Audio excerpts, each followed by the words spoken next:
ہدایت مانگے بغیر نہیں ملتی تو وہ کون سے لوگ ہیں جنہیں اللہ گھسیٹ کر اپنی طرف لے آتا ہے؟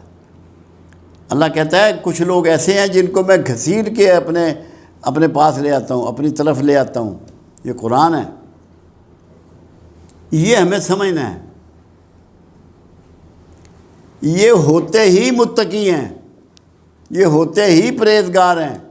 ہدایت ان کو بطور گفٹ مل چکی ہوتی ہے، پھنسے ہوتے ہیں معاشرے میں۔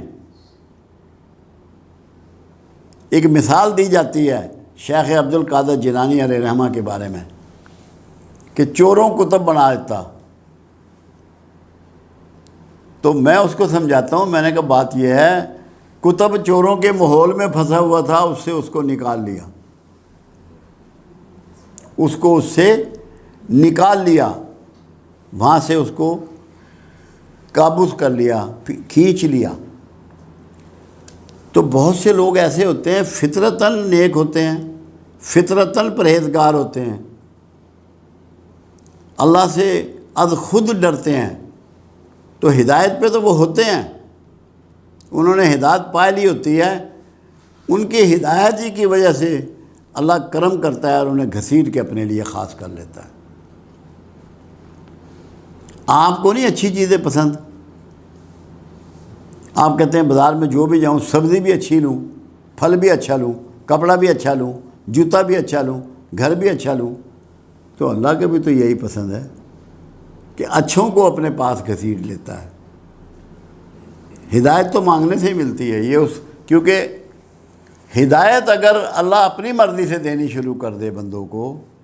ان کے ڈیمانڈ کے بغیر تو دین جبر ہو جائے گا، اور اللہ کہتا ہے کہ لا اکراہ فی الدین، دین میں جبر نہیں ہے۔ اس لیے اللہ آپ سے ہدایت منگواتا ہے۔ نماز میں بھی آپ دن میں 17 مرتبہ کم سے کم کہتے ہیں کہ ہمیں ہدایت عطا فرما، مانگتے ہیں۔ مگر جو زندگی میں مانگنے کے ساتھ ساتھ کچھ کام کر رہے ہیں، کوئی ایکٹ کر رہے ہیں جو اللہ کو پسند ہیں کام، تو اللہ پھر ان کو اپنے قریب کر لیتا ہے۔ قریب کرنے کا ان کو یعنی کہ اپنے مقربین میں شامل کرتا ہے، وہ اللہ کے مقرب بھی ہو جاتے ہیں، اللہ کے انعام یافتہ ہو جاتے ہیں۔ وہ لوگ ہیں جو جن کی پریکٹس ہی بہتری کی ہوتی ہے ساری زندگی میں،